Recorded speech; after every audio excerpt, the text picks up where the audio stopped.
دوستو یاد رکھنا، تگڑا اور مضبوط جوان پتہ کون ہوتا ہے؟ جس کی نظریں پوری طرح اس کے کنٹرول میں ہوں۔ یہ علامت جوانی ہے۔ جس آدمی کا پوری طرح، دو لوگ دنیا میں کبھی کوئی کارنامہ سر انجام نہیں دے سکتے، ایک جو حرام کھاتا ہو، ایک جس کی نظر ناپاک ہو۔ محمد بن قاسم جب یہاں آئے تھے نا، تو ایک دن بڑے پریشان تھے، تو ایک بزرگ کہنے لگے آپ کیوں پریشان ہیں؟ کہنے لگے راجہ دہر سے مقابلہ ہے اور ہماری فوج تو سندھ کے رستے بھی نہیں جانتی، زبان بھی نہیں جانتی، لڑیں گے کیسے؟ 2-4 دن کے بعد ان بزرگوں کی دوبارہ محمد بن قاسم سے ملاقات ہوئی تو بڑے خوش تھے۔ کہا اب آپ کیوں خوش ہیں؟ کہنے لگے وہ میرا مقابلہ نہیں کر سکتا، میں نے تحقیق کر لی ہے۔ کہا کیوں؟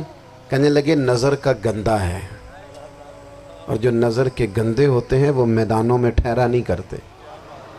میدان کے لیے نکلنے کے لیے پاک جوانی کی ضرورت ہوتی، تطہیر مزاج ہونا ضروری ہوتا ہے، پاکیزہ افکار اور سچی اور سچی ستھری سوچوں کا ہونا ضروری ہوتا ہے۔ اس لیے فرمایا کہ میرا مقابلہ نہیں کر سکتا۔ حضرت عبداللہ ابن حذافہ کمرے میں تھے، تو وزیر کی بیٹی اندر سجی سنوری پہنچ گئی۔ جیسے ہی آپ نے اس کفر کی چال کو دیکھا تو تیمم کر کے نفل شروع کیے۔ وہ ساری رات بیٹھی رہی، رب کا بندہ ساری رات عبادت کرتا رہا۔ عبادت بڑا سہارا ہے، مصلی بڑا سہارا ہے اللہ کے بندوں۔ صبح دروازہ کھولا، وزیر نے اپنی بچی سے پوچھنا چاہتا تھا رزلٹ کیا نکلا، تو وہ کہنے لگی پیچھے ہٹ جا، اب تیرا میرا تعلق کوئی نہیں، میں نے نبی پاک کا کلمہ پڑھ لیا۔ اس نے کہا میں نے بھی زمانہ دیکھا ہے، پر یہ کیا لوگ ہیں، کستوری کے بنے ہوئے، سندل سے دھلے ہوئے، کہ میں ساری رات کمرے میں رہی اور 100 اور 1000 آدمی جس جوان کا مقابلہ نہ کر سکے، اتنا طاقتور جوان کمرے میں رہا اور اسے نظر اٹھا کے نہ دیکھا۔ او کچا رنگ للاری والا جڑا چڑھدا تے لیندا رہندا ہے، اے عشق تیرے دا رنگ محمد چڑھیا پھر نہیں لیندا۔ میں کہا ایک دفعہ نظر اٹھا کے نہیں دیکھا، کمال ہو گئی۔ اتنے بڑے لوگ، اتنی بڑی سعادت مندی، فیروز بختی، معاملہ فہمی حد ہو گئی۔ اللہ اکبر۔ دوستو بادشاہ جب پوری طرح ہار گیا نا، اس نے کہا مار دو۔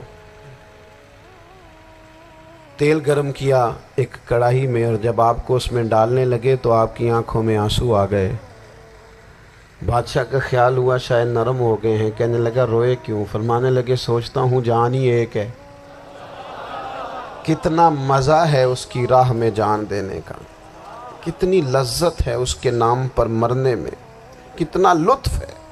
جے تو چڑھیا اتے دار بھی نہیں، تے جے تو وکیا عشق بازار بھی نہیں، تے ایڈا سستا سودا پیار بھی نہیں، تے ایڈا سستا لبدا یار بھی نہیں۔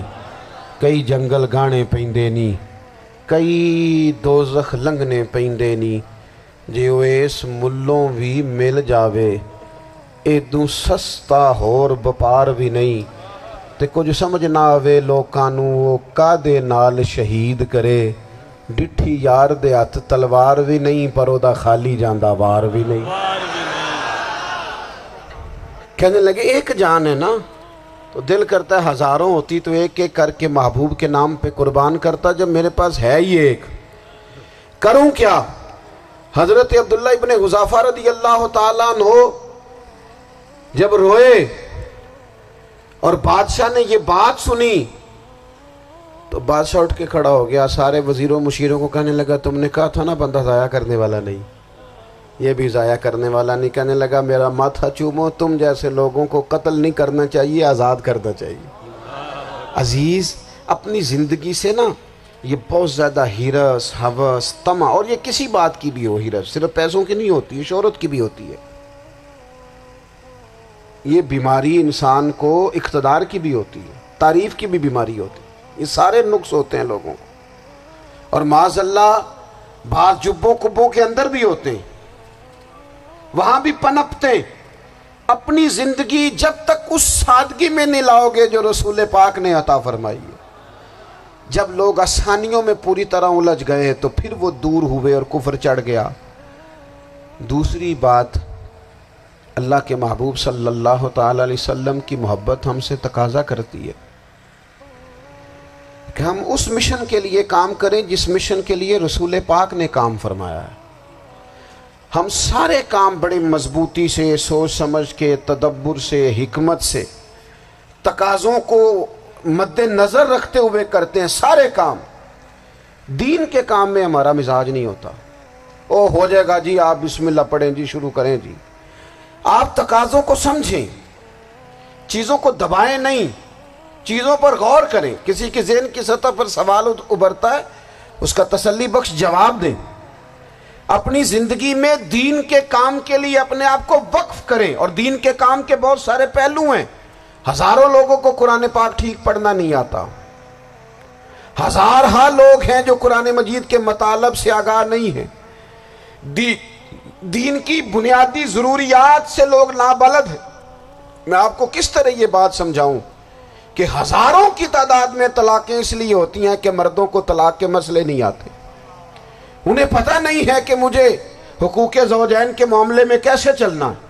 ڈھیر سارے گھروں میں تباہی اس لیے ہے کہ تربیت اولاد کا دینی منہج ہمیں نہیں پتا۔ اپنا حصہ ملائیں دین کے کام میں۔ ایک آدمی کو اگر تو نمازی کرنے میں کامیاب ہو گیا، تیری زندگی بدل گئی۔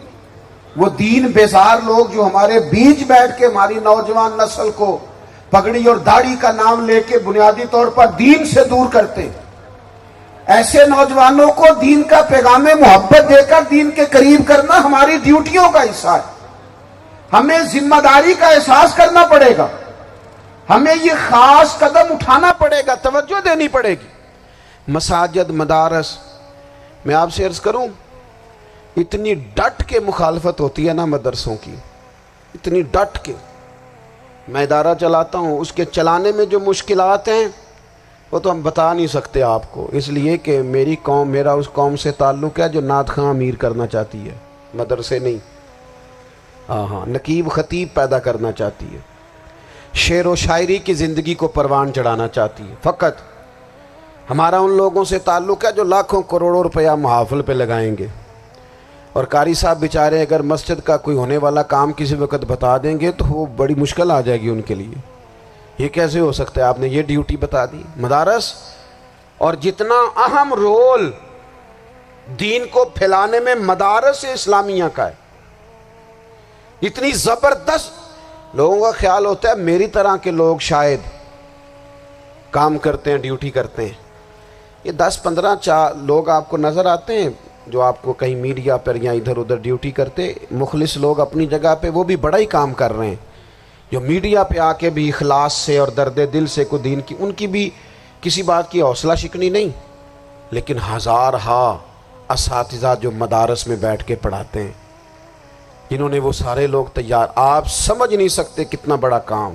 حفظ کا استاد جو ہوتا ہے نا، اس کی ڈیوٹی 24 گھنٹے ہوتی ہے، فجر سے پہلے، اور اس نے بچوں کو اٹھانا۔ تنخواہ تو ہم انہیں دینا نہیں نہ چاہتے جی، تنخواہ نہیں دے دی انہوں نے، ہمیں مولوی امیر نہ ہو جانا۔ مولوی نو تے سوٹ بھی 27ویں والی رات دے ہے تاکہ کدھر سوان کے عید والے دن پا نہ لوے، چونکہ 27ویں تو بعد تے درزی پھڑتا ہی کوئی نہیں، کیوں حضرت؟ ایسے ہی ہے نا، اس وقت تو نہیں نہ لیتا۔ تو ہم چاہتے ہیں مولوی ہماری مرضی کے ہماری طرح کا سوٹ نہ پہن لے۔ مدارس کی مضبوطی، آپ یہ دیکھ لیں، یہ صلاح الدین ایوبی کا تعلق بھلا کس چیز سے تھا؟